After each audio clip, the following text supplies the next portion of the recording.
The following podcast is a part of Rediscovering America. Cruise, resort, vacation. Do you love to cruise? So do I. I'm Z Michaelson from the J&Z Show on ZMAX Radio. Booking, Reservation, family, fun, memory. All of this and more on this edition of Z Michelson's Travel Podcast, as she helps you rediscover America. Welcome to Z Michelson's Travel Podcast, as we are rediscovering America. I'm Jay Lawrence, and of course with me is our travel guide, Z Michelson. Hey, I just love rediscovering America. It's a lot of fun. And what are we rediscovering today? You know, Rhode Island, even though it was a very, very small state, we're still rediscovering it. I can't believe how much we've pulled out of Rhode Island. It's such a small state. It's called the Ocean State. Right, Ocean State. That's its little nickname, the Ocean State.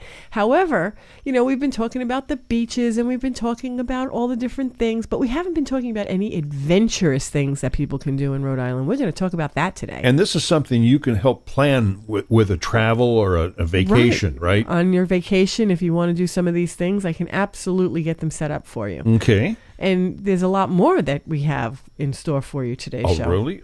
Do we have a traveling trivia question? Of course, we have a traveling trivia question, and Yes. we're going to be interviewing somebody. Oh, really? Yes, we're going to have somebody on our mics today with us, and they're going to talk about some of the adventures that you can do with him. All right. And, you know, Since it's the Ocean State, it would It's be the good to Ocean talk to State. someone that can be close to the water. right, of course. Okay. And then, of course, because it is the Ocean State, in the later half of our show, we're going to be talking about lighthouses. Ooh, I just love a lighthouse. I love lighthouses. Yeah. And a little kudos out to my cousin who paints gorgeous lighthouses. Really? She is an artist, true form. And she has a beautiful picture of a lighthouse that she has done up, and I believe that lighthouse is in Connecticut. But we'll go to Connecticut another day. Can she move that? And then, of course, we didn't hit all the great mansions and historic sites, so we're going to talk about that a little bit too. That's good. So we got a lot to talk about. So let's get into some of the adventures of what can take place in the state of Rhode Island. Rhode Island. Okay. Some of the things people love about the beach is that there is water. Mm-hmm. And You've said that before. I know. And this is something I've never done and I've always wanted to do. It's dive. And there is the Calypso Dive Shop. Mm-hmm. Yep, it is actual diving. So they actually can take you out. They got complete sales. They have service. They got training of all aspects of scuba diving, believe it or not. Now, I know that, you know, because I do have some heart issues, I had to go and get approval to Really? go and scuba dive. Yes. Where did you scuba dive? I have not yet. Oh. I have not yet. And I was told that I can scuba dive, but I cannot go very, very deep. Oh. Mm-hmm. Oh. So I thought that would be pretty cool, particularly if I want to go on vacation. I want to see all the little life forms that are underneath the sea. Under the sea. Didn't they sing that in The Little Mermaid? I believe that's a Disney song. Please don't sing anymore or we'll be charged for it. So we have all sorts of things with the Calypso Dive Shop, and they are located in Smithfield, Rhode Island. Mm-hmm. Now, of course, it's more than likely going to be related to the season because it is a little cold up there in the wintertime. Right. And that's one reason why we're doing Rhode Island now is to plan for the summer. Right. Now, also with scuba diving, you can do snorkeling. Now, do you know the difference? Yes. Okay. Some people don't. Do you want me to tell you? Or Yes, are let's you, hear the difference, Jay. Are you going to tell me where to go? I'm going to hear what Jay has to Well, say. snorkeling, you just stay on the top of the water. You really don't dive real deep because you have a little tube that's up so you can breathe. Right. You breathe out through the tube. Right. Mm-hmm. And then diving means you go under the water. Under the water more. And I almost went into the Disney song there. So. See, it's so easy to go right into that. Now, a lot of people don't want to dive. Didn't we do a feature on ZMAX TV on the Under the Sea? Yes, the Little Mermaid ride at Disney, Disney World. You can look that up on ZMAX TV and see J&Z in person. Under the sea. So now that being said, the Calypso Dive Shop, so if you're looking for that, there is restrictions. They do like advance notice. Okay. It is a smoke-free facility, so keep that in mind. And it is very kid-friendly. So if you have children that are of age, that want to go diving or snorkeling, they are very kid-friendly, and they will help train as well. That's good. Yes. Now I'm going to come out of the sea. I'm going to come out of the water. Out of the water. And we're going to talk about horseback riding. Yes, that would be. Who doesn't love a horseback? Now, I love horseback riding. I used to own horses in Oregon. Rustic Rides Farm. It is located on Block Island in Rhode Island. And that's something I always wanted to do. I always wanted to ride down the beaches. And that's exactly what they do. It's horseback riding on the beautiful trails down to the beach. Ain't that pretty cool? Yeah. Yeah, you always see those on the commercials. So that's something I always wanted to do. They do have pony rides, and they have sunset beach rides. That's a nice romantic little thing, isn't it? Yeah, if you're planning your wedding or your second time around. Or a little honeymoon, excursion. Yeah. Now, that being said, it is also kid-friendly. So they do have farms and garden animals. They got chickens, they got horses, they got pony rides. It's very kid-friendly. They have tours. And guess what? What? The farm and garden season is open fall, spring, summer, and winter. So it's ready to go. It is ready, Freddy, for you to go. And again, it's called Rustic Rides Farm. It is on Block Island. You can contact them. Their website is blockislandinfo.com, which is the generic to get on there. But again, you're looking for Rustic Rides Farm. And just give them a shout and say, you're coming. It's just you and your spouse, or it's you and your kids, or you're looking to do something. They do have some great outdoor stuff. And like I said, it's kid-friendly as well. Speaking of kid-friendly, did I tell you about the time the family, we were in Wyoming, and horseback riding was one of those things we wanted to do, and we took Josh, the bassist, who was probably 10 or 11 at the time, horseback riding, and the horse that he was riding they forgot to get the cinch real tight. Ooh. And so as we're going up the mountain, he and his saddle tipped sideways, and he's riding halfway down to the ground. Now it wasn't the fault of the person who was cinching up the saddle. The horse breathed out. Right. The horses can be a little stinkers sometimes, and they will blow their stomach out. Right. So when they release that, then the saddle is a little looser. So you kind of have to give them a little tickle or a little nudge to get them to stop doing that in order to cinch up the saddle. But yeah, the saddle rides are a lot of fun. If you go horseback riding and on the beach, that would be even better.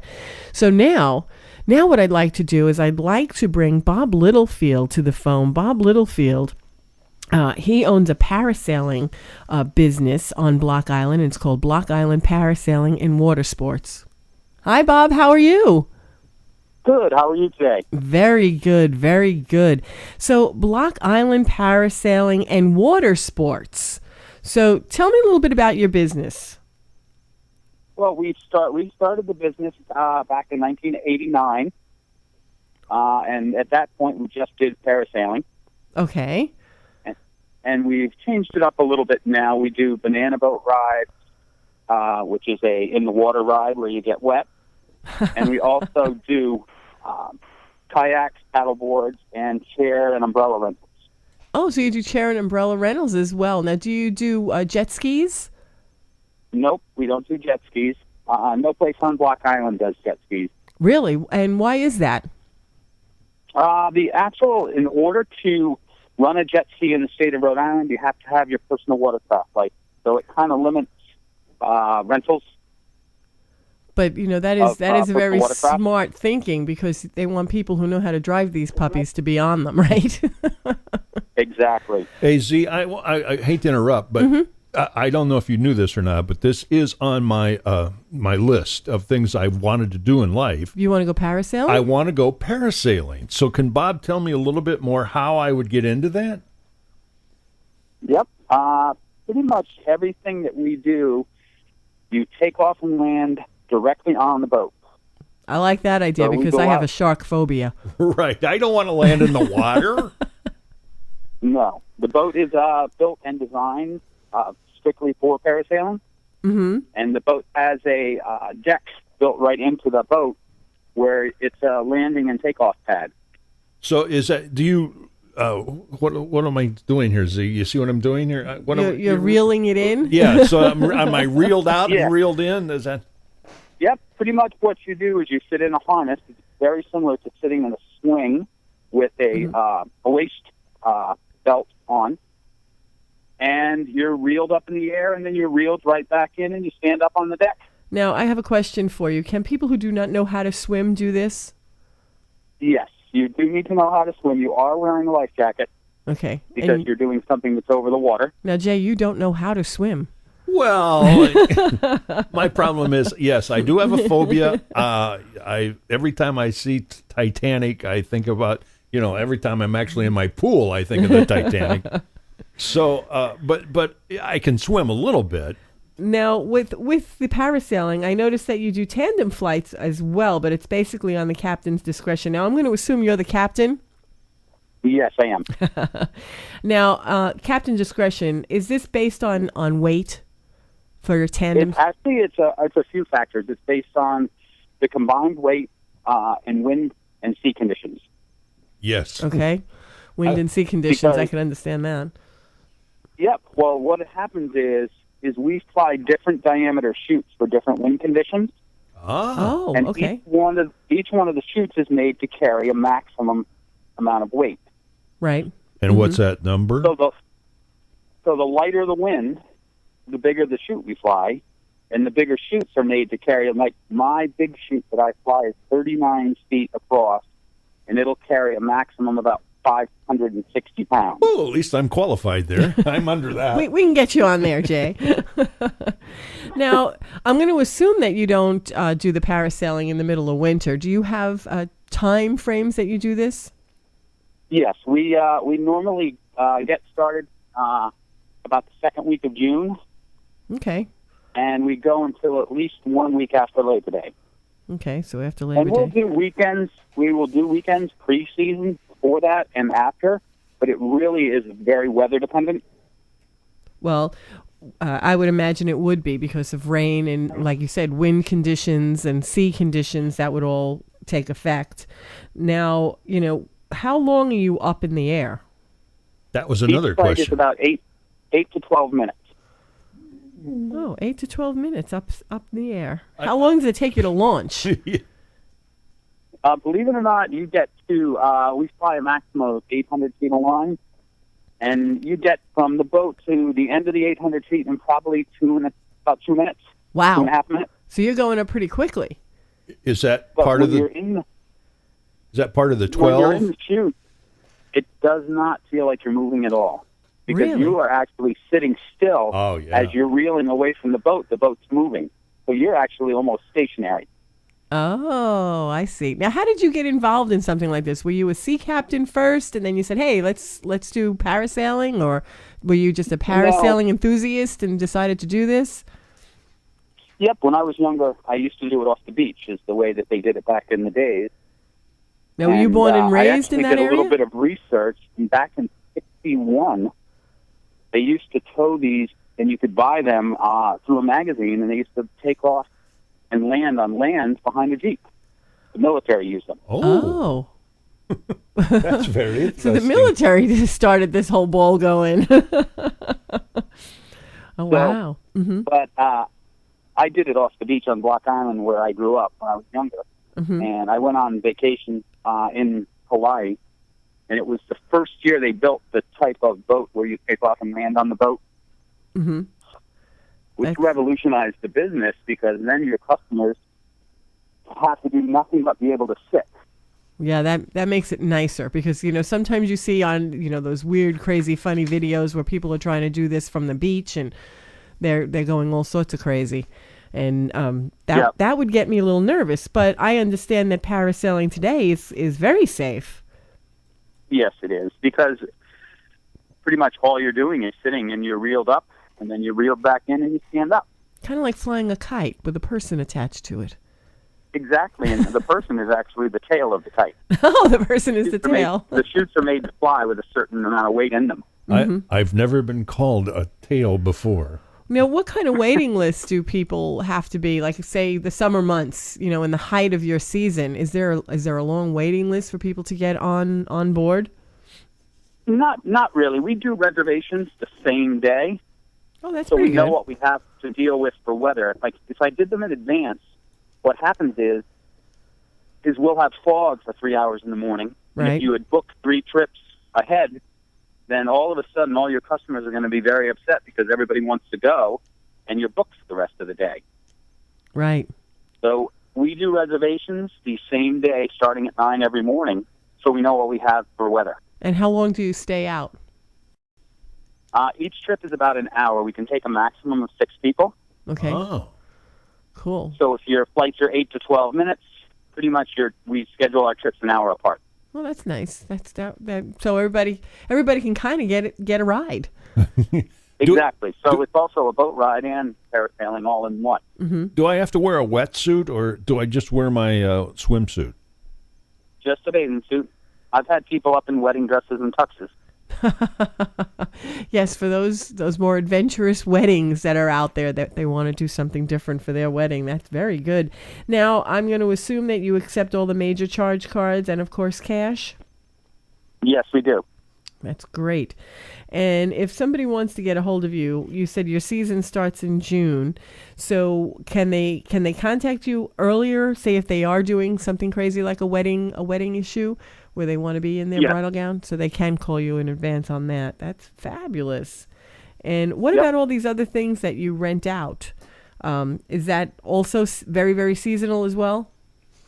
Yes, we do. As of last year, we do chairs and umbrellas, paddleboards, and kayaks right on a beach that is just kitty corner to where we work the parasail business from. Right. And that beach is called Surf Hotel Beach.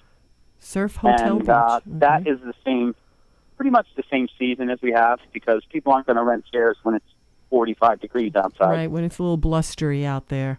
Now, if somebody wanted to get a hold of you, do you have any contact? Your website? What's your website? Our website is blockislandparasail.com. That's easy. Yep, and I do answer. This is my reservations number in the summer season. Okay. So I do answer calls during the winter. Okay, so what is that phone number? Repeat it for everybody. Is 401-864-2474. Fabulous. All righty. Well, we are very glad that you joined us today. And now Jay knows that he's going to be able to go parasailing. He'll wear his little life vest. And we hope to visit you soon in Rhode Island, and we'll have to pop in with our cameras. So thank you very much, Bob Littleton from... Oh, no, I got your name wrong. Sorry, Bob. It's Bob Littlefield, right? Yes, it is. Bob Littlefield of blockislandparasail.com. And he gave you the phone number. And thank you very much for joining us today, Bob. No problem. You have a very nice day. Thanks, Bob. Wow, that was interesting, learning about parasailing. I know you're ready to go. Yeah. I can see you running for your swim trunks now. No, you can't. It's a little bit cold now. Yeah, well, but I'm getting ready. It was good to know that the weight, he could handle me. Let's face it. Right. I didn't know that there was so many different sails. I weigh over 200 pounds. Let's face it. There's certain things like when you go down the slide, the wire things, you can't go down. Oh, the zip lines? Zip lines, Mm-hmm. yeah. They have restrictions. Right. Well, certain zip lines do, and certain hold more than 200 pounds. Oh, okay. Depends on the zip line. So it was good to know that I could go parasailing. Yes. Like if it was filling out my bucket list as I'm putting it all together. And you can go up tandemly. Because Yeah. he said it was like well over 500 pounds. Whoa. Yeah, so you can do a tandem. Maybe you and Honey. Right. Who would scream first, you or Honey? That was the amazing thing was that he said you don't feel like you're moving. Right. You are standing still and the boat's moving. I know. What I found amazing in the state of Florida is when you're up in those parasails, you can see the shark schools or the schools of shark. Is that why you said you were afraid of sharks? Yes. I see. Oh. Because you can see them nice from that, that height. That height. So I'm just wondering what it looks like from that height up by Block Island. There was one thing I did want to complain to Bob about, but What was that? only 12 minutes?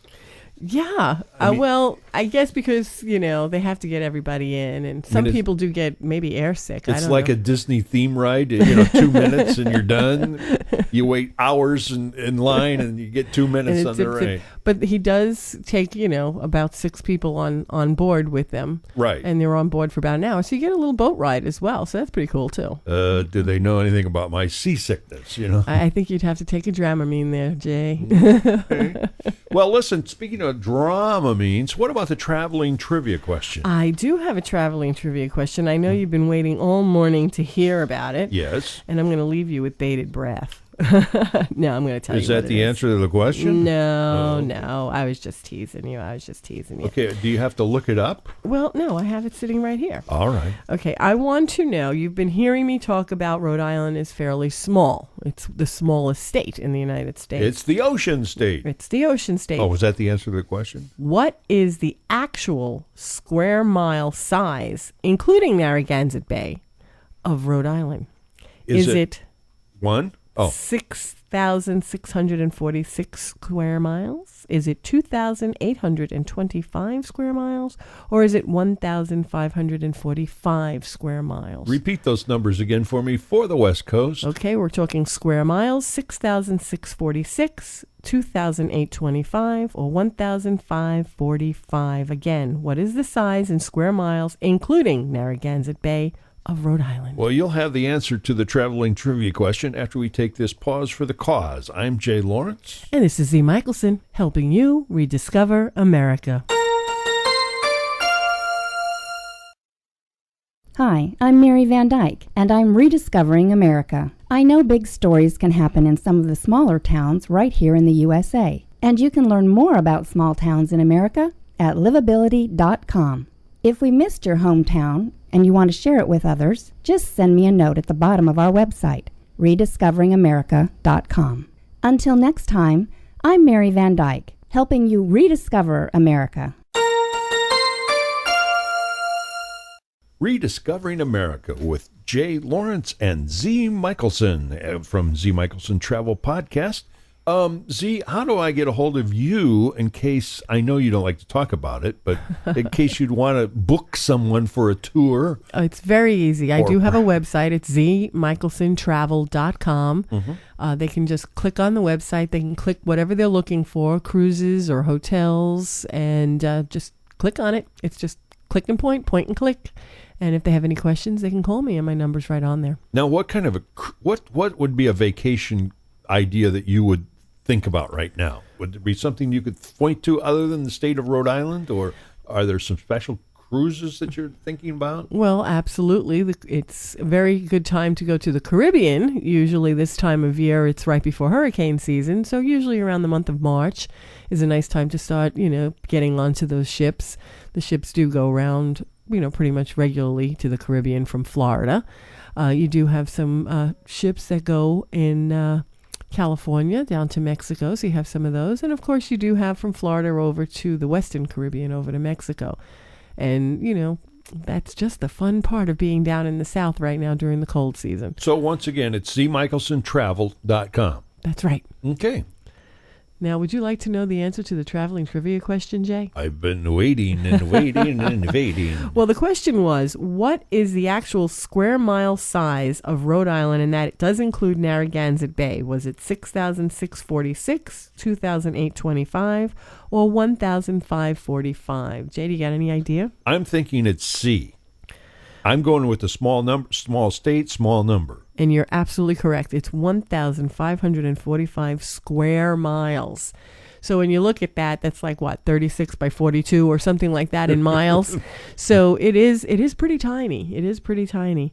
So that is the actual answer. It's 1,545 square miles, and that does include Narragansett Bay. Now write that down. You repeat the answer one more time, slowly and clearly, while we've got a pen and pencil in hand. The square miles of Rhode Island, including Narragansett Bay, is 1,545 square miles. Well, I'm going to remember that because when I'm on Jeopardy, I'm going to remember that. Yes. Now, here's something else, a little bit of a trivia. Now, they do have a motto, Rhode Island state motto. Mm-hmm. Do you know what it is? It's the Ocean State. The Ocean State is their nickname. Oh, okay. Their motto is hope. Wow. Yep.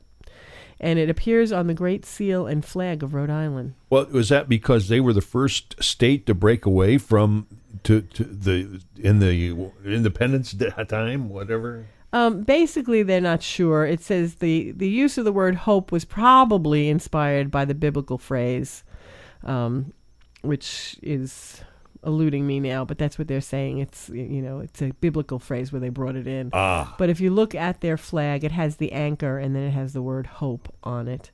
So it's pretty cool. It's a pretty cool state flag. Okay, well, what are some other things to do in the state of Rhode Island? In the state of Rhode Island, of course, there's lighthouses.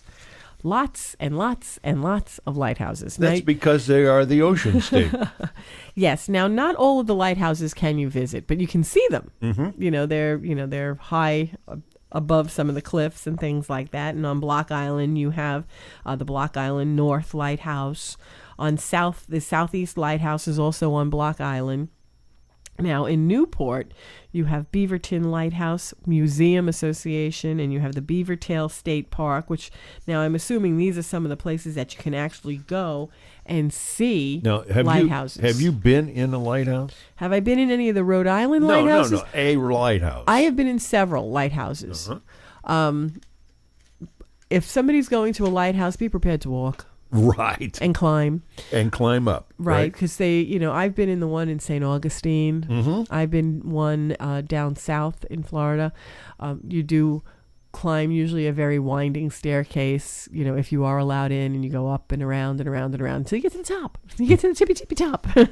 And usually it's very windy when you get to the top because, again, these were lighthouses that were there for a reason to guide ships that were out at sea.